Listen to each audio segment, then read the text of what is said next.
Hi friends, welcome to my channel. ಎಲ್ಲರೂ ಹೆಂಗದಿರಿ? ಎಲ್ಲರೂ ಆರಾಮದಿರಿ ಅಂದ್ಕೊಂಡಿನಿ. ಇವತ್ತಿನ ದಿನ ಈವ್ನಿಂಗ್ ರೂಟೀನ್ ನಿಮ್ಮ ಜೊತೆಗೆ ಶೇರ್ ಮಾಡ್ಕೊಳಕತ್ತೀನಿ. ರಾತ್ರಿ ಅಡುಗೆಗೆ ಏನೇನು ಸ್ಪೆಷಲ್ ಮಾಡಾಕತ್ತೀನಿ ಸಿಂಪಲ್ಲಾಗಿ ಅನ್ನೋದನ್ನು ನಿಮ್ಮ ಜೊತೆಗೂ ನಾನು ಶೇರ್ ಮಾಡ್ಕೊತೀನಿ. ಇವಾಗ ನೋಡಿರಿ, ಬೀನ್ಸ್ ಇತ್ತು ಒಂದು ಸ್ವಲ್ಪ ಫ್ರಿಜ್ ಒಳಗೆ. ಒಂದಷ್ಟು ಬೀನ್ಸನ್ನು ತೊಗೊಂಬಂದಿದ್ದೆ ಲಾಸ್ಟ್ ಟೈಮ್. ನಾನು ಒಂದಷ್ಟು ಪಲ್ಯಗಳು ಮಾಡಿದೆ, ಒಂದು ಸ್ವಲ್ಪ ಪಲಾವೆಲ್ಲ ಮಾಡಿದೆ. ಇನ್ನಷ್ಟು ಮಿಕ್ಕಿತ್ತು, ಅದನ್ನು ಸಣ್ಣದಾಗಿ ಕಟ್ ಮಾಡಿಕೊಂಡು ಇವತ್ತಿನ ರಾತ್ರಿ ಅಡುಗೆಗೆ ಸಿಂಪಲ್ಲಾಗಿ ಮುದ್ದೆ ಊಟ. ರೈಸ್ ಗೀಸ್ ಏನಿಲ್ಲ, ಜಸ್ಟ್ ಮುದ್ದೆ ಆಮೇಲೆ ಬಸ್ಸಾರು. ಬರೀ ನಾನು ಯಾವ ಥರ ಬಸ್ಸಾರು ಮಾಡ್ತೀನಿ ಅಂಥೇಳಿ ತೋರಿಸ್ತೀನಿ. ನಾನಿಲ್ಲಿ ತೊಗರಿಬೇಳೆ ತೊಗೊಳಕತ್ತೀನಿ. ಒಂದು ಅರ್ಧ ಕಪ್ ಆಗೋಷ್ಟು ತೊಗರಿಬೇಳೆ ತೊಗೊಳಕತ್ತೀನಿ. ನಿಮ್ಮ ಹತ್ರ ಯಾವ ಬೇಳೆ ಇದ್ದರೂ ತೊಗೋಬೋದು. ಅಂದರೆ ತೊಗರಿಬೇಳೆ ಒಳಗೆ ಬೇರೆ ಬೇರೆ ಇರ್ತಾವಲ್ಲ ವೆರೈಟಿ, ಅದನ್ನು ತೊಗೋಬೋದು. ದೊಡ್ಡ ಸೈಜ್ದು ಇರ್ತಾವೆ. ಲಾಸ್ಟ್ ಟೈಮ್ ನಾನು ವೀಡಿಯೋದಾಗ ತೋರಿಸಿ ನಿಮ್ಗೆ ಆ ಥರನೂ ಇರ್ತೈತಿ. ಇವಾಗ ನೋಡಿರಿ, ಅದನ್ನು ಒಂದು ಪಾತ್ರೆ ಒಳಗಂದು ಕಡಾಯಿ ಒಳಗೊಂದು ಸ್ವಲ್ಪ ನೀರು ಹಾಕ್ಕೊಂಡು ಕ್ಲೀನಾಗಿ ವಾಶ್ ಮಾಡ್ಕೊಂಡು ಮುಳುಗುವಷ್ಟು ನೀರು ಹಾಕ್ಕೊಂಡು ಇಟ್ಟೇನೆ. ಆಮೇಲೆ ಕಟ್ ಮಾಡಿರುವಂಥ ಬೀನ್ಸನ್ನು ಇದ್ರೊಳಗೆ ಹಾಕ್ಕೊಂಡೀನಿ. ಹಾಗೆ ಒಂದು 4-5 ಹಸಿಮೆಣಸಿನ್ಕಾಯಿ, ಇದ್ರ ಜೊತೆಗೆ ಒಂದು ಹೀರೆಕಾಯಿನೂ ಹಾಕ್ಕೊಂಡೆ. ನಾನು ಹೀರೆಕಾಯಿ ಇತ್ತು ಒಂದು ಚಿಕ್ಕದು ಫ್ರಿಜ್ ಒಳಗೆ, ಅದನ್ನು ಕಟ್ ಮಾಡ್ಕೊಂಡು ಹಾಕ್ಕೊಂಡೀನಿ. ಸ್ವಲ್ಪ ಉಪ್ಪು ಮತ್ತು ಅರಿಶಿನ ಹಾಕಿ ಇದನ್ನು ಕುದಿಯೋಕೆ ಇಡಬೇಕು. ಬೇಳೆ ಜೊತೆಗೆ ಬೀನ್ಸ್ ಮತ್ತು ಹೀರೆಕಾಯಿ ಎಲ್ಲ ಚೆನ್ನಾಗಿ ಬೇಯಬೇಕು. ಒಂದು 15-20 ನಿಮಿಷ ಇಟ್ಟಿದ್ದೆ. ಈ ಥರ ನೋಡಿರಿ, ಪೂರ್ತಿ ಸಾಫ್ಟಾಗಿ ಸಾರು ಮಾಡೋ ಥರ ಬೇಯಬಾರ್ದು ಈ ಬೇಳೆ. ಇದನ್ನು ಪಲ್ಯ ಮಾಡ್ಕೊಳ್ಳೋ ಥರ ಇರಬೇಕು. ಇವಾಗ ನೋಡಿರಿ, ಇದಕ್ಕೆ ಒಂದು ಗ್ಲಾಸ್ ಆಗೋಷ್ಟು ಬೇಕಂದ್ರೆ ನೀರು ನೀವು ಜಾಸ್ತಿ ಹಾಕ್ಕೋಬೋದು. ಹಾಕ್ಕೊಂಡು ಡ್ರೈನ್ ಮಾಡ್ಕೊಳಕತ್ತೀನಿ. ನೀರೇನಿರ್ತೈತಲ್ಲ ಎಕ್ಸ್ಟ್ರಾ, ಅದನ್ನು ಈ ಥರ ಸೋಸ್ಕೋಬೇಕು. ಒಂದು ಪಾತ್ರೆ ಒಳಗೆ ಸೋಸ್ಕೊಂಡು ಅದರಿಂದ ಈ ಬೇಳೆ ಕಟ್ಟು ಅಂತೀವಲ್ಲ ಅದನ್ನು ಸಪ್ರೇಟ್ ಮಾಡಿಕೊಂಡೆ. ಇವಾಗ ಒಂದು ಕಡಾಯಿ ಬಿಸಿ ಇಟ್ಕೊತೀನಿ. ನೋಡ್ತಿರ್ಬೋದು, ಚಿಕ್ಕದು ಒಗ್ಗರಣೆ ಪಾತ್ರೆ. ಅದಕ್ಕೆ 1 ಸ್ಪೂನ್ ಆಗೋಷ್ಟು ಮೆಣಸು, 1 ಸ್ಪೂನ್ ಜೀರಿಗೆ, 1 ಗಡ್ಡೆ ಬೆಳ್ಳುಳ್ಳಿ ಹಾಕ್ಕೊಂಡಿನಿ. ಒಂದು ಅರ್ಧದಷ್ಟು ಈರುಳ್ಳಿ ಹಾಕ್ಕೊಂಡು, ಒಂದು ಟೊಮೆಟೊ ಕೂಡ ಹಾಕ್ಕೊಂಡು ಒಂದು ಸತಿ ಚೆಂದಾಗಿ ಫ್ರೈ ಮಾಡ್ಕೋಬೇಕು. ಇದನ್ನೆಲ್ಲ ಸ್ವಲ್ಪ ಸಾಫ್ಟ್ ಆಗೋವರೆಗೂ, ಈರುಳ್ಳಿ ಮತ್ತು ಟೊಮೆಟೊ ಎಲ್ಲ ಸಾಫ್ಟ್ ಆಗೋವರೆಗೂ ಫ್ರೈ ಮಾಡ್ಕೋಬೇಕು. ಆಮೇಲೆ ಹಾಕಿರುವಂಥ ಮಸಾಲೆ ಏನೈತಲ್ಲ, ಮೆಣಸು, ಜೀರಿಗೆ ಮತ್ತು ಬೆಳ್ಳುಳ್ಳಿ, ಅದು ಸ್ವಲ್ಪ ಹೊತ್ತು ಫ್ರೈ ಆಗಬೇಕು. ಸ್ವಲ್ಪ ಹೊತ್ತು ಫ್ರೈ ಆದಮೇಲೆ ಇದಕ್ಕೆ ಒಂದು 2 ಸ್ಪೂನ್ ಆಗೋಷ್ಟು ಕಾಯಿ ಹಾಕ್ಕೊಂಡಿನಿ. ಹಾಗೆ ಹುಣಸೆಹಣ್ಣು, ಒಂದು ಅರ್ಧ ನಿಂಬೆಹಣ್ಣಷ್ಟು ಹುಣಸೆಹಣ್ಣು ಹಾಕ್ಕೊಂಡು ಒಂದು ಸತಿ ಮಿಕ್ಸ್ ಮಾಡ್ಕೋಬೇಕು. ಮಿಕ್ಸ್ ಮಾಡಿಕೊಂಡು ಇದು ಪೂರ್ತಿ ತಣ್ಣಗಾಮೇಲೆ ರುಬ್ಬಬೇಕು. ಇವಾಗ ನೋಡಿರಿ, ಒಂದು ಮಿಕ್ಸರ್ ಜಾರ್ಗೆ ಹಾಕ್ಕೊಳಕತ್ತೀನಿ. ಈ ಮಿಕ್ಸರ್ ಜಾರ್ಗೆ ಈ ಹುರಿದಿರುವಂಥ ಮಸಾಲೆ ಎಲ್ಲ ಹಾಕ್ಕೊಂಡು ನಾವು ಬೇಯಿಸಿರುವಂಥ ಬೇಳೆ ಏನಿರ್ತೈತಲ್ಲ ಆ ಬೇಳೆನೂ ಒಂದು 2 ಸೌಟ್ ಆಗೋಷ್ಟು ಹಾಕ್ಕೋಬೇಕು. ನಾನಿಲ್ಲಿ ಬೇಳೆ ಅಷ್ಟು ಹಾಕ್ಕೊಳಕತ್ತೀನಿ. ಬೀನ್ಸ್ ಏನಿರ್ತೈತಲ್ಲ ಬೀನ್ಸ್ ಎಲ್ಲ ಹಾಕ್ಕೊಬೇಡ್ರಿ ರುಬ್ಬಕ್ಕೆ. ಜಸ್ಟ್ ಬೇಳೆ ಬೇಯಿಸಿರ್ತೇವಲ್ಲ ಬೇಳೆ, ಅದನ್ನು ಒಂದು ಸೌಟ್ ಅಥವಾ 1.5 ಸೌಟ್ ಆಗೋಷ್ಟು ನೀವು ಜಾಸ್ತಿ ಮಾಡಕತ್ತಿದ್ರೆ ಬಸ್ಸಾರು ಸ್ವಲ್ಪ ಜಾಸ್ತಿ ಬೇಳೆ ಹಾಕ್ಕೋಬೇಕು. ನಾನಿಲ್ಲಿ 1-2 ಸೌಟ್ ಆಗೋಷ್ಟು ಹಾಕ್ಕೊಂಡಿನಿ, ಚಿಕ್ಕ ಸೌಟು. ಆಮೇಲೆ ಹಸಿಮೆಣ್ಸಿನ್ಕಾಯಿ ಹಾಕಿರ್ತೇವಲ್ಲ ಅದಕ್ಕೆ ಬೇಯಕ್ಕೆ, ಅದನ್ನು ಹಸಿಮೆಣ್ಸಿನ್ಕಾಯಿನೂ ರುಬ್ಬಕ್ಕೆ ಹಾಕ್ಕೋಬೇಕು. ಅದು ಬೆಂದಿರ್ತೈತಲ್ಲ ಅದನ್ನು ರುಬ್ಬಕ್ಕೆ ಹಾಕ್ಕೊಂಡು ಸ್ವಲ್ಪ ಬೇಳೆನೂ ಹಾಕ್ಕೊಂಡು ಇದನ್ನು ನುಣ್ಣಗೆ ರುಬ್ಕೋಬೇಕು. ಈಗ ಫುಲ್ ಫೈನಾಗಿ ರುಬ್ಕೋಬೇಕು. ಸ್ವಲ್ಪ ನೀರು ಹಾಕ್ಕೊಂಡು ರುಬ್ಕೊಂಡ್ರೆ ಫೈನ್ ಆಕೈತಿ. ಈಗ ಸಪ್ರೇಟ್ ಮಾಡಿ ಇಟ್ಕೊಂಡೇವಲ್ಲ ಈ ಬೀನ್ಸ್ ಮತ್ತು ಹೀರೆಕಾಯಿ ಬೇಳೆ ಎಲ್ಲ, ಅದನ್ನು ಸೈಡಿಗಿಟ್ಟು ಈ ಕಟ್ಟೆ ಏನಿರುತ್ತಲ್ಲ ಕಟ್ಟಿಗೆ ಆ ಮಸಾಲೆನ ರುಬ್ಬಿದ ಮಸಾಲೆನ ಸೇರಿಸ್ಕೊಳಕತ್ತೀನಿ. ನೀವು ನೋಡ್ತಿರ್ಬೋದು, ಸ್ವಲ್ಪ ಅರಿಶಿನ ಪುಡಿ ಹಾಕ್ಕೊಂಡೆ. ಹಂಗೆ ರುಚಿಗೆ ಎಷ್ಟು ಬೇಕಷ್ಟು ನೋಡಿಕೊಂಡು ಉಪ್ಪನ್ನು ಇದಕ್ಕೆ ಹಾಕ್ಕೊಂಡು ಒಂದು ಸತಿ ಮಿಕ್ಸ್ ಮಾಡ್ಕೋಬೇಕು. ಮಿಕ್ಸ್ ಮಾಡಿಕೊಂಡು ನಿಮ್ಗೆ ನೀರು ಎಷ್ಟು ಬೇಕಷ್ಟು ನೋಡ್ಕೊಂಡು ಹೆಚ್ಚಿಸ್ಕೋಬೇಕು. ಅಥವಾ ಗಟ್ಟಿ ಬೇಕಂದ್ರೆ ಗಟ್ಟಿನ ಬಿಡಬೇಕು. ಇದಕ್ಕೆ ಒಗ್ಗರಣೆ ಮಾಡ್ಕೊಳತ್ತೀನಿ. ನೋಡ್ತಿರ್ಬೋದು, ಸಾಸಿವೆ, ಜೀರಿಗೆ, ಒಣಮೆಣಸಿನ್ಕಾಯಿ, ಕರಿಬೇವು ಎಲ್ಲ ಹಾಕ್ಕೊಂಡು ಒಂದು ಸತಿ ಮಿಕ್ಸ್ ಮಾಡ್ಕೊಂಡು, ಬೇಕಂದ್ರೆ ನೀವು ಇದಕ್ಕೆ ಹಿಂಗೆ ಹಾಕ್ಕೋಬೋದು ಅಥವಾ ಒಂದು 2 ಬೆಳ್ಳುಳ್ಳಿ ಜಜ್ಜಿ ಹಾಕ್ಕೋಬೋದು. ನಾನು 2 ಹಾಕೋಕತ್ತಿಲ್ಲ, ಯಾಕಂದ್ರೆ ರುಬ್ಬಕ್ಕೆ ಹಾಕೀನಿ. ಅದಕ್ಕಾಗಿ ಈ ಒಗ್ಗರಣೆನ ಈ ಕಟ್ಟಿಗೆ ಸೇರಿಸಿ ಮಿಕ್ಸ್ ಮಾಡಿ ಇದನ್ನು ಕುದಿಯೋಕೆ ಇಟ್ಟರೆ ಆಯಿತು. ಇದನ್ನು ಇವಾಗ ಕುದಿಯೋಕೆ ಇಡಾಕತ್ತೀನಿ. ನೋಡ್ತಿರ್ಬೋದು, ಇದನ್ನ ಒಂದು 2 ಕುದಿ ಕುದಿಸಿದ್ರೆ ಸಾಕು, ಬಸ್ಸಾರು ರೆಡಿ ಆಕೈತಿ. ಇದಕ್ಕೆ ಇವಾಗ ಪಲ್ಯಕ್ಕೆ ನಾನಿಲ್ಲಿ ಒಗ್ಗರಣೆ ಮಾಡ್ಕೊಳಕತ್ತೀನಿ. ಒಂದು ಕಡಾಯಿ ಬಿಸಿ ಇಟ್ಕೊಂಡು 1 ಸ್ಪೂನ್ ಆಗೋಷ್ಟು ಎಣ್ಣೆ ಹಾಕ್ಕೊಂಡು ಸಾಸಿವೆ ಮತ್ತು ಜಜ್ಜಿದಂಥ ಬೆಳ್ಳುಳ್ಳಿ ಹಾಕ್ಕೊಳಕತ್ತೀನಿ.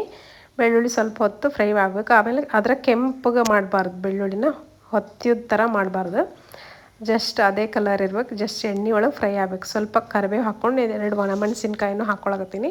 ಹಾಕ್ಕೊಂಡು ಒಂದು ಸತಿ ಕ್ಲೀನಾಗಿ ಫ್ರೈ ಮಾಡಿಕೊಂಡು ಒಂದು ಈರುಳ್ಳಿ ಒಗ್ಗರಣೆಗೆ ಒಂದು ಅರ್ಧ ಅಥವಾ 1 ಈರುಳ್ಳಿನ ಸಣ್ಣಗೆ ಕಟ್ ಮಾಡ್ಕೊಂಡು ಹಾಕ್ಕೊಂಡೀನಿ.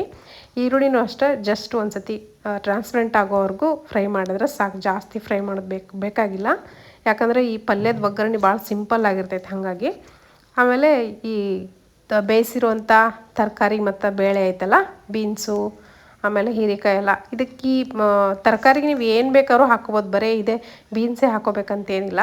ನಾನಲ್ಲಿ ಖಾರಕ್ಕೆ ಒಂದು ಸ್ವಲ್ಪ ಕಡಿಮೆ ಖಾರ, ಅದಕ್ಕೆ ಹಸಿಮೆಣ್ಸಿನ್ಕಾಯಿನೂ ಹಾಕ್ಕೊಂಡೆ. ಉಪ್ಪು ಮತ್ತು ಕಾಯಿ ತುರಿ ಹಾಕ್ಕೊಂಡೆ, ಹಸಿ ತೆಂಗಿನಕಾಯಿ ತುರಿ ಮತ್ತು ಕೊತ್ತಂಬರಿ ಸೊಪ್ಪು ಹಾಕ್ಕೊಂಡು ಒಂದು ಸತಿ ಮಿಕ್ಸ್ ಮಾಡ್ಕೊಂಡ್ರೆ ಆತು. ಟೇಸ್ಟಿಯಾಗಿರುವಂಥ ಈ ಕಟ್ಟು ಪಲ್ಯ ರೆಡಿ, ಅಂದ್ರೆ ಈ ತರಕಾರಿ ಬೇಳೆ ಪಲ್ಯ ರೆಡಿ ಆಕೈತಿ. ಇದು ಮುದ್ದೆ ಜೊತೆಗೆ ಬಸ್ಸಾರು ಜೊತೆಗೆ ಭಾರಿ ಟೇಸ್ಟಿ ಆಕೈತಿ. ಇವಾಗ ಅದು ಪಲ್ಯ ರೆಡಿ ಆಯ್ತು. ಇದು ಬಸ್ಸಾರು ಚೆನ್ನಾಗಿ ಕುದಿಯಾಕತ್ತೈತಿ. ಈಗ ನೋಡ್ತಿರ್ಬೋದು ಇದಿಷ್ಟು ತೆಳುವಾಗಿರ್ಬೇಕು ಬಸ್ಸಾರು. ಇವಾಗ ಬಸ್ಸಾರು ಮತ್ತು ಪಲ್ಯ ರೆಡಿ ಆಯ್ತು. ಇವಾಗ ಮುದ್ದೆ ಒಂದು ಮಾಡ್ಕೊಂಬಿಟ್ರೆ ರಾತ್ರಿ ಸಿಂಪಲ್ ಆಗಿರುವಂಥ ಒಂದು ಊಟ ರೆಡಿ ಆಕೈತೆ ನಮ್ಗೆ. ಕೆಲವೊಂದು ಸತಿ ಈ ಥರ ಸಿಂಪಲ್ಲಾಗಿ ಮಾಡುವಂಥ ಊಟ ಏನೈತಲ್ಲ ಭಾಳ ಇಷ್ಟ ಆಕೈತಿ. ಆಮೇಲೆ ನನ್ನ ಮಕ್ಕಳು ಮುದ್ದೆ ಎಲ್ಲ ತಿನ್ನೋಂಗಿಲ್ಲ. ನನ್ನ ಮಗಳು ಆಕಿಗೆ ಒಂದು ಸ್ವಲ್ಪ ರೈಸ್ ಇಡಾಕತ್ತೀನಿ. ಆಮೇಲೆ ಒಂದು ಕಡಾಯಿಗೆ ಒಂದು ಗ್ಲಾಸ್ ಆಗೋಷ್ಟು ನೀರು ಹಾಕ್ಕೊಂಡು ಅದಕ್ಕೆ ಸ್ವಲ್ಪ ಒಂದು 2 ಸ್ಪೂನ್ ಆಗೋಷ್ಟು ರಾಗಿ ಹಿಟ್ಟು ಹಾಕ್ಕೊಂಡು ಒಂದು ಸತಿ ಮಿಕ್ಸ್ ಮಾಡ್ಕೊಂಡು ಇಟ್ಕೋಬೇಕು ಕರಗಿಸಿ. ಆವಾಗ ಮುದ್ದೆ ಮಾಡೋಕೆ ಭಾರಿ ಈಸಿ ಆಕೈತಿ. ಇವಾಗ ಅದನ್ನು ಬಿಸಿ ಇಟ್ಟು ಸ್ವಲ್ಪ ಉಪ್ಪು ಹಾಕೋಬೇಕು. ಮುದ್ದೆ ಹಿಟ್ಟಿಗೆ ಸ್ವಲ್ಪ ತುಪ್ಪ ಬೇಕಾದ್ರೆ ಹಾಕೋಬೋದು, ಇಲ್ಲಾಂದರೆ ಸ್ಕಿಪ್ ಮಾಡ್ಬೋದು. ರೈಸ್ಗೂ ಸೈಡ್ ಬೈ ಸೈಡ್ ರೈಸ್ಗೂ ಇಟ್ಬಿಟ್ರೆ ರೈಸ್ನೂ ಆಕೈತಿ ಅಂಥೇಳಿ ರೈಸ್ಗೆ ಇಟ್ಕೊಂಡೆ. ಇವಾಗ ಮುದ್ದಿನೂ ಫಾಸ್ಟಾಗಿ ಮಾಡಿಬಿಟ್ರೆ ಆತ. ತಿನ್ನೋ ಟೈಮ್ ಒಳಗೆ ಮಾಡ್ಕೊಬೋದು. ಈ ಥರ ಕಲಸಿಡ್ಬೇಕು ಹಿಟ್ಟೊಳಗೆ ನೀರೊಳಗೆ ಹಿಟ್ಟು ಹಾಕಿ ಈ ಥರ ಹಿಟ್ಟು ಕಲಿಸ್ಕೊಂಡು ಇಟ್ಕೊಂಡ್ರೆ ಇನ್ನೇನು ಊಟ ಮಾಡ್ತೀವಿ ಅನ್ನೋ ಟೈಮ್ನೊಳಗೆ ಒಂದು 15 ನಿಮಿಷದೊಳಗೆ ಮುದ್ದೆ ಮಾಡಿಬಿಡ್ಬೋದು. ಆಮೇಲೆ ನೋಡಿರಿ ಈಗ ಕುದಿಯಾಕಿಟ್ಟೇನಿ ಮುದ್ದಿನ. ಇನ್ನೇನು ಊಟ ಮಾಡ್ತೀವಿ ಅನ್ನೋ ಟೈಮ್ ಒಳಗೆ ಒಂದು 8 ಗಂಟೆ ಆಗಿತ್ತೇನೋ ಟೈಮ್, 7:30 ಏನೋ ಆಗಿತ್ತೇನೋ. 8 ಗಂಟೆಗೆ ನಮ್ಮದು ಊಟ ಆಗಿರ್ಬೇಕು. ಅದಕ್ಕಾಗಿ ಈ ಮುದ್ದೆ ಮಾಡಕತ್ತೀನಿ. ಚೆನ್ನಾಗಿ ಕುದೀತಾ ಇರ್ತೈತಲ್ಲ, ನೀರೆಲ್ಲ ಕರಗಿಸಿ ಅದು ಕುದ್ದಾದ್ಮೇಲೆ 1-2 ಕುದಿ ಬಂದಾದಮೇಲೆ ಮಿಕ್ಸ್ ಮಾಡ್ಕೊತ ಇರಬೇಕು ನೀರನ್ನ. ಯಾಕಂದರೆ ಹಿಟ್ಟು ಹಾಕಿರ್ತೀವಲ್ಲ ನಾವು ಅದಕ್ಕೆ ಗಟ್ಟಿ ಆಗಬಾರ್ದು. ಮೇಲ್ಗಡೆ ಒಂದು ಸ್ವಲ್ಪ ಕುದಿಯೋಂಥ ನೀರಿಗೆ ಹಿಟ್ಟು ಹಾಕಿದೆ, ರಾಗಿ ಹಿಟ್ಟು ಹಾಕಿ ಅದನ್ನು ಲೋ ಫ್ಲೇಮ್ನಾಗ ಕುದಿಯಕ್ಕೆ ಬಿಡಬೇಕು. ಒಂದು 5-10 ನಿಮಿಷ ಅಥವಾ 8 ನಿಮಿಷದ ಒಳಗೆ ಕುದಿಯಕ್ಕೆ ಬಿಡ್ಬೇಕು.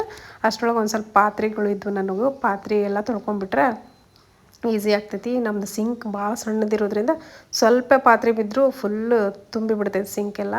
ಅದಕ್ಕೆ ಸ್ವಲ್ಪ ಎಷ್ಟೆಷ್ಟು ಪಾತ್ರೆಗಳು ಬೀಳ್ತಾವೆ ಎಲ್ಲ ತೊಳ್ಕೊಂಡ್ಬಿಡ್ಬೇಕು ಅಂಥೇಳಿ ನಾನು ತೊಳ್ಯಾಕತ್ತೀನಿ ಸ್ವಲ್ಪ. ನಾಳೆ ಮೇಡ್ ಬರ್ತಾರೆ ನಮ್ಮ ಮನೆಗೆ. ನೆಕ್ಸ್ಟ್ ಡೇ ಬರ್ತಾರಲ್ಲ, ಬೆಳಗ್ಗೆ ಬರ್ತಾರೆ. ಇದು ನೈಟ್ ರೂಟೀನ್ ಆಗಿರೋದ್ರಿಂದ ಸ್ವಲ್ಪ ಪಾತ್ರೆ ಜಾಸ್ತಿ ಬಿದ್ದಾಗ ನಾನು ತೊಳೆದಿಟ್ಬಿಡ್ತೀನಿ. ಜಾಸ್ತಿ ಅವರೇ ಬಂದು ತೊಳಿಲಿ ಅಂತೇನು ನಾನು ವೇಟ್ ಮಾಡೋಕ್ಕೆ ಹೋಗೋದಿಲ್ಲ. ಈಗ ನೋಡಿರಿ ಒಂದು 6-7 ನಿಮಿಷದಿಂದ ಕುದಿಯಾಕತ್ತಿತ್ತು ರಾಗಿ ಹಿಟ್ಟು. ಇವಾಗ ಒಂದು ಸತಿ ಈ ಥರ ಸೌಟ್ ಇರ್ತೈತಲ್ಲ ಕಟ್ಗಿದ, ಆ ಸೌಟಿಂದ ಈ ಥರ ಕ್ಲೀನಾಗಿ ಕೈ ಬಿಡ್ದಂಗೆ ತಿರುಗಿಸ್ತಾ ಇರಬೇಕು. ಅಂದ್ರೆ ಗಂಟುಗಳಾಗೋದಿಲ್ಲ. ಅಥವಾ ನೀವು ನೀರಿಗೆ ಹಿಟ್ಟು ಮಿಕ್ಸ್ ಮಾಡಿ ಇಟ್ಟಿರ್ತಿರಲ್ಲ, ಅದಕ್ಕೆ ಸ್ವಲ್ಪ ರೈಸ್ ಏನಾದರೂ ಇದ್ದರೆ ರೈಸ್ನು ಮಿಕ್ಸ್ ಮಾಡಿ ಇಡಬೇಕು. ಒಂದು 2 ಸ್ಪೂನ್ ಆಗೋಷ್ಟು ರೈಸ್, ಅಂದರೆ ಸಣ್ಣ ಸ್ಪೂನ್ ಟಿಫಿನ್ ತಿನ್ನೋ ಸ್ಪೂನಿಂದ 2 ಸ್ಪೂನ್ ಆಗೋಷ್ಟು ರೈಸ್ ಹಾಕಿ ಅದನ್ನು ಮಿಕ್ಸ್ ಮಾಡಿದರೆ ನಿಮ್ಗೆ ಗಂಟೆ ಆಗೋದಿಲ್ಲ ರಾಗಿ ಮುದ್ದೆ. ನಿಮ್ಗೆ ರಾಗಿ ಮುದ್ದೆ ಪರ್ಫೆಕ್ಟ್ ರೆಸಿಪಿ ಬೇಕಂದ್ರೆ ನಾನು ಆಲ್ರೆಡಿ ನಮ್ಮ ಚಾನಲ್ ಒಳಗೆ, ಅಂದರೆ ಕುಕ್ಕಿಂಗ್ ಚಾನಲ್ ಒಳಗೆ ಅಪ್ಲೋಡ್ ಮಾಡೀನಿ. ನೋಡಿಲ್ಲ ಅಂದ್ರೆ ನೀವು ನೋಡ್ಬೋದು. ಡಿಸ್ಕ್ರಿಪ್ಷನ್ ಒಳಗೆ ಲಿಂಕ್ ಹಾಕಿರ್ತೀನಿ ರಾಗಿ ಮುದ್ದಿದ್ದು. ಅಥವಾ ನಿಮ್ಗೆ ಬೇರೆ ಬೇರೆ ರೆಸಿಪಿಗಳದ್ದು ಲಿಂಕ್ ಹಾಕಿರ್ತೀನಿ, ಪ್ಲೇಲಿಸ್ಟ್ ಹಾಕಿರ್ತೀನಿ, ನೀವು ನೋಡ್ಬೋದು. ಡಿಸ್ಕ್ರಿಪ್ಷನ್ ಒಳಗೆ ಚೆಕ್ ಮಾಡಿರಿ ಒಂದು ಸತಿ. ನನಗೆಲ್ಲ ಸೋಷಿಯಲ್ ಮೀಡಿಯಾನು ನಿಮ್ಗೆ ಸಿಗ್ತಾವೆ ಅಲ್ಲೇ. ನಾನು ಏನೇನು ಸೋಷಿಯಲ್ ಮೀಡಿಯಾ ಯೂಸ್ ಮಾಡತ್ತೀನಿ ಅದೆಲ್ಲ ಸಿಗ್ತಾವೆ. ಡಿಸ್ಕ್ರಿಪ್ಷನ್ ಚೆಕ್ ಮಾಡಿದರೆ ಸಿಗ್ತಾವೆ ನಿಮ್ಗೆ. ಅಲ್ಲಿ ಹೋಗಿ ನೀವು ಆ ಲಿಂಕ್ ಪ್ರೆಸ್ ಮಾಡಿದರೆ ನಿಮ್ಗೆ ಎಲ್ಲ ನನ್ನ ಚಾನಲ್ಸು ನೀವು ನೋಡ್ಬೋದು. ಇವಾಗ ನೋಡ್ತಿರ್ಬೋದು. ಇದು ಒಂದು ಸತಿ ಮಿಕ್ಸ್ ಮಾಡಿದೆ, ಗಂಟು ಇಲ್ದಂಗೆ ಇದನ್ನು ಮತ್ತು ಲೋ ಫ್ಲೇಮ್ನೊಳಗೆ ಕುದಿಯಾಕೆ ಬಿಡ್ತೀನಿ. ಅಷ್ಟರೊಳಗೆ ನಾನು ಮುದ್ದೆ ಕಟ್ಟುವಂಥ ಇದೇ ಇತ್ತಲ್ಲ, ಮುದ್ದೆ ಕಟ್ಟಿ ಇಡುವಂಥ ಬಾಕ್ಸ್ಗೆ ಸ್ವಲ್ಪ ತುಪ್ಪ ಹಾಕ್ಕೊಂಡು ಗ್ರೀಸ್ ಮಾಡ್ಕೊಂಡು ಇಟ್ಕೊಂಡೆ. ಆಮೇಲೆ ಮುದ್ದೆ ಸೌಟಿಗೆ ಸ್ವಲ್ಪ ನೀರು ಹಚ್ಕೊಂಡು ಮುದ್ದೆ ಈಸಿಯಾಗಿ ಕಟ್ಕೊಂಡ್ಬಿಡ್ಬೋದು. ಇದರಿಂದನೇ ಇದು ಬೇಕೇ ಅಂತೇನಿಲ್ಲ ಮುದ್ದೆ ಕಟ್ಟಾಕ. ನನ್ನ ಹತ್ರ ಐತಿ, ನಾವು ಅವಾಗವಾಗ ಮಾಡ್ತಿರ್ತೀನಿ ನಾನು ಮುದ್ದೆ ಅಂಥೇಳಿ ಇದನ್ನು ನಾನು ತೊಗೊಂಡಿನಿ. ಆಮೇಲೆ ಬೌಲ್ ಒಳಗೂ ನೀವು ಸ್ವಲ್ಪ ತುಪ್ಪ ಗ್ರೀಸ್ ಮಾಡಿಕೊಂಡು ಅಥವಾ ನೀರನ್ನ ಹಚ್ಕೊಂಡು ಕೈಗೆ ಮುದ್ದಿನ ಈಸಿಯಾಗಿ ಕಟ್ಕೊಬೋದು. ನೋಡ್ತಿರ್ಬೋದು. ನಾನು ಚಿಕ್ಕ ಮುದ್ದೆ ಮಾಡ್ತೀನಿ. ಯಾಕಂದ್ರೆ ನಮ್ಮ ಮನ್ಯಾಗ ಸಣ್ಣ ಮುದ್ದೆ ತಿಂತಾರೆ, ಜಾಸ್ತಿ ತಿನ್ನೋಂಗಿಲ್ಲ. ನಾವು ಉತ್ತರ ಕರ್ನಾಟಕದವ್ರು ಜೋಳದ ರೊಟ್ಟಿ, ಚಪಾತಿ, ರೈಸ್ ಈ ಥರ ಊಟ ನಮ್ಮದು. ಈ ಥರ ಮುದ್ದಿನ ಜಾಸ್ತಿ ತಿನ್ನೋಕೆ ಇಷ್ಟಪಡೋದಿಲ್ಲ. ಬಟ್ ಇಷ್ಟ ಮುದ್ದೆ ನನ್ನ ಮಾಡ್ತಿರ್ತೀನಿ ಅವಾಗವಾಗ. ಈ ವೀಕಂತೂ ನಾನು ಬರೀ ಚಪಾತಿ ಮತ್ತು ರೊಟ್ಟಿ ಅದೆಲ್ಲ ತಿಂದು ಬೇಜಾರಾಗಿತ್ತು. ಆಮೇಲೆ ಮಾಡೋಕ್ಕೂ ಏನೂ ಮನಸ್ಸಿರಲಿಲ್ಲ. ಅದಕ್ಕಾಗಿ ಸಾರು ಮಾಡಿ, ಅಂದರೆ ಬಸ್ಸಾರು ಮಾಡಿ ಮುದ್ದೆ ಮಾಡಿಬಿಡೋಣ ಅಂಥೇಳಿ ಈಸಿಯಾಗಿ ಮಾಡಿಬಿಟ್ಟೆ ರಾಗಿ ಮುದ್ದೆ ಒಂದು ಮೂರು ಮಾಡ್ತೀನಿ ನಾನು. ನಾರ್ಮಲ್ ಮೀಡಿಯಮ್ ಸೈಜ್ದು ಅಷ್ಟು ಸಾಕಾಗುತ್ತೆ. ಮತ್ತು ಒಂದು ಮುದ್ದೆ ತಿಂದರೆ ಹೊಟ್ಟೆ ಫುಲ್ ಆಗಿಬಿಡ್ತೈತಿ. ಮತ್ತು ಏನೂ ಬೇಕಾಗಿಲ್ಲ, ರೈಸ್ನೂ ಬೇಕಾಗಂಗಿಲ್ಲ. ಇವಾಗ ನೋಡಿರಿ ಮುದ್ದೆ ಎಲ್ಲ ರೆಡಿ ಆಯ್ತು. ನನ್ನ ಮಗಳಾಗಲೇ ಹೊಟ್ಟೆ ಸತಿ ಊಟ ಹಾಕ್ಕೊಡಂತಂದು ಮೊದಲು ಆಕೆಗೂ ರೈಸ್ಗೆ ಇಟ್ಬಿಟ್ಟಿದ್ದೆ. ಆಕೆ ಮುದ್ದೆ ತಿನ್ನಂಗಿಲ್ಲ. ಇವಾಗ ಎಕ್ಸಾಮ್ ಬೇರೆ ಸ್ಟಾರ್ಟ್ ಆಗ್ತವೆ ಇನ್ನೊಂದು ಈ ವೀಕ್ ಒಳಗೆ ಅಂಥೇಳಿ ಓದ್ಸಕ್ಕೆ ಕುಂದಿರಿಸಿ ನಾನು ಇಲ್ಲಿ ಕಿಚನ್ ಒಳಗೆ ಬಂದು ಅಡುಗೆ ಮಾಡತ್ತಿದ್ದೆ. ಈಗಿನ ಸಲುವಾಗಿ ಸಿಂಪಲ್ಲಾಗಿ ಏನಾದರೂ ಅಡುಗೆ ಮಾಡಿಟ್ಟು ನಾನು ಓದ್ಸಕ್ಕೆ ಕುಂದ್ರೋದಾಗ್ಬಿಟ್ಟಿದ್ದೆ. ಇವಾಗ ಈ ವಯಸ್ಸೊಳಗೆ ತಾವಾಗಲೇ ಕುತ್ಕೊಂಡು ಓದಂಗಿಲ್ಲ. ನಾವು ಕೂತ್ಕೋಬೇಕು ಅವ್ರ ಜೊತೆಗೆ. ಕೂತ್ಕೊಂಡು ಒಂದು ತಾಸಾದರೂ ಓದಿಸಿದ್ರೆ ಆಯಿತು. 1 ತಾಸು ಓದಿಸಿದ್ರೆ ಸಾಕು. ಎಷ್ಟೋ ಎಲ್ಲ ಗ್ರಾಸ್ಪಿಂಗ್ ಪವರ್ ಜಾಸ್ತಿ ಇರ್ತೈತಿ. ಸೊ ಇವಾಗ ನೋಡ್ರಿ ರಾತ್ರಿ ಅಡುಗೆ ರೆಡಿ ಆಯ್ತು. ಸಿಂಪಲ್ಲಾಗಿ ಬಸ್ಸಾರು, ಹೀರೆಕಾಯಿ ಮತ್ತು ಬೀನ್ಸ್ ಬಸ್ಸಾರು, ಆಮೇಲೆ ಮುದ್ದೆ. ಸಿಂಪಲ್ ಒಂದು ಮುದ್ದೆ ತಿಂದ್ರೆ ಊಟ ಫಿನಿಶ್. ಇವಾಗ ಆಗಲೇ ಟೈಮ್ 8 ಗಂಟೆ ಬಂದೈತೆ. ನಾನು ಊಟ ಹಾಕ್ಕೊಂಡು 8 ಗಂಟೆ ಒಳಗೆ ನಂದು ಊಟ ಮುಗಿಸ್ಕೊಂಡ್ಬಿಡ್ತೇನೆ ನಾನು ಡೈಲಿ. ಅದು ಅಭ್ಯಾಸ ಆಗ್ಬಿಟ್ಟೈತಿ. ಅದ್ರ ಮೇಲೆ ನನಗೆ ಊಟ ಮಾಡೋಕ್ಕೆ ಮನ್ಸು ಬರ್ತದೆ. ಸೊ ಇದಾಗಿತ್ತು ನೋಡ್ರಿ ಇವತ್ತಿನ ಈವ್ನಿಂಗ್ ಕುಕಿಂಗ್ ರೂಟೀನ್. ನಿಮ್ಗೆ ಈ ವ್ಲಾಗ್ ಇಷ್ಟ ಆದರೆ ಲೈಕ್ ಮಾಡಿರಿ, ಶೇರ್ ಮಾಡಿರಿ. ಮತ್ತೆ ಸಿಗ್ತೇನೆ ಮತ್ತೊಂದು ವ್ಲಾಗ್ ಒಳಗೆ. Thank you.